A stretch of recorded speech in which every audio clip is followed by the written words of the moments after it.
Let me just start by asking this question, Dr. Domingo. Where is the planned revolution? I'll use that term, but response to this onslaught and these attacks by Donald Trump.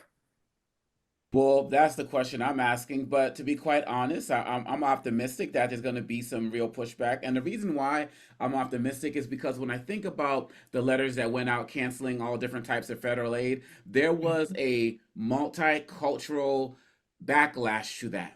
And the fact so many people in this country, when we all know when they talk about DEI and anti DEI programs, we know they mean anti black. And many people across the country have felt the same way who are not involved in this type of work. So they never really pushed to protect things relating to diversity, equity, and inclusion. But with this letter, the fact that they put everything on the letter, not just Black History Month and Juneteenth and MLK Day, but Holocaust Remembrance Day, Asian Hispanic Heritage Month, like everybody, they literally with this letter told everybody, we're not interested in you. And I feel like that's going to lead to a bigger backlash, similar to what we saw also with the Pentagon reversing its ideas about not teaching about the Tuskegee Airmen and the WASP, the women soldiers as well. There was backlash, there was uproar. So when people stand up and they're united, this administration backs down, and this just happened. So I'm expecting a similar backlash. I'd be very surprised if there wasn't, but we can't continue to expect this from Trump. But I have a feeling that this one is going to backfire too.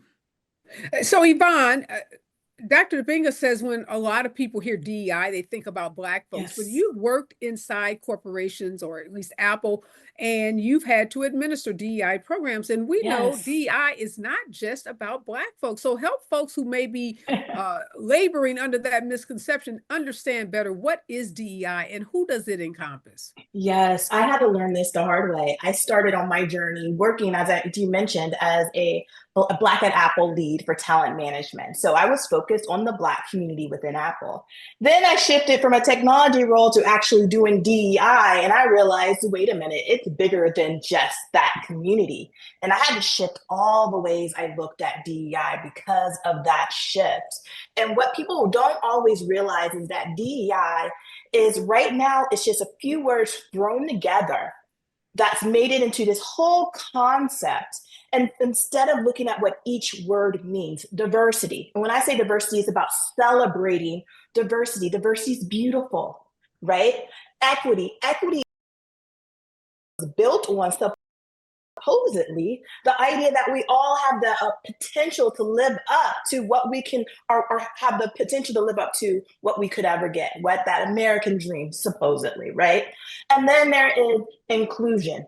It's human need to feel included, right? It's about humanity. How we were built, how we was designed was to feel belonging. When you take that out of the equation, you take a piece of what makes us people, what makes us humans, right?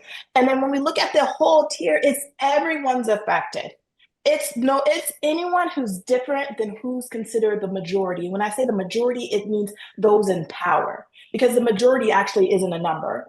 It isn't the majority of the people who exist, but it's the majority of people with the majority of power. Those are the ones that are holding this over our heads, that DEI is for us.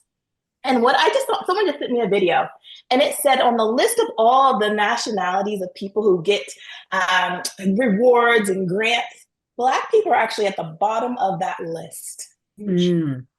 The first group, when you're looking at from ethnicities, I believe is Hispanic Latino. From there, it's Asian. From there, I believe it's actually those with disabilities. And then after that, it's African Americans, Black Americans. So the storyline that DEI is for us is false. It's not even true. So we know, Alan, that this administration is not only hostile to people of color, Black people, Asians, Latinos, it's also very hostile to LGBTQ, those individuals who are members of that community, and it can be hostile to women in a lot of instances. So DEI also encompasses LGBTQ folks.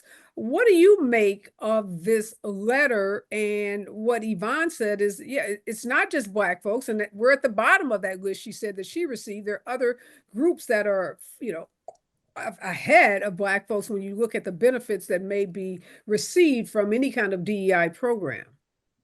So I think there's a little bit of confusion about the purpose of the letter, the purpose of the executive order in nature, because it isn't about exactly the language of the letter. It's about messaging. And the messaging is that you're a special group, that you're different, that these things have been carved out for you over time. And now we're going to sort of deal with equity by getting rid of all of them on a piece of paper. The challenge is what is wanted in this circumstance. And the reason for that is something that you probably know well when you worked in big law. They don't have to tell you they don't want you without telling you they don't want you. So what these methods do is inform government workers and people who will work for the government, or people who are on the edge of retirement, which is a large Black employer, and other safety groups, people with disabilities, also a large government whole, to say, you're not protected here, you're not wanted here. Here's a signal to you to take the door. Because if you want to get rid of somebody, you don't have to say whatever. You can do reviews, you can get rid of things. But I don't think he knows he's not going to, or they know under Pete Sajak that they might not win on these things in the long run. They're going to argue budgetary issues. They're going to argue everybody got eliminated. And they're going to say, well, there's no white man day on there, no man day on the list. If you sort of think about those categories, that's why they sort of laid it out that way. That's specifically why they laid it out that way month to month.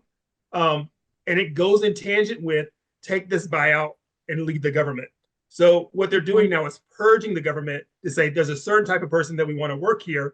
And here's the mentality that we want for this government, because it takes a long time to get in the government.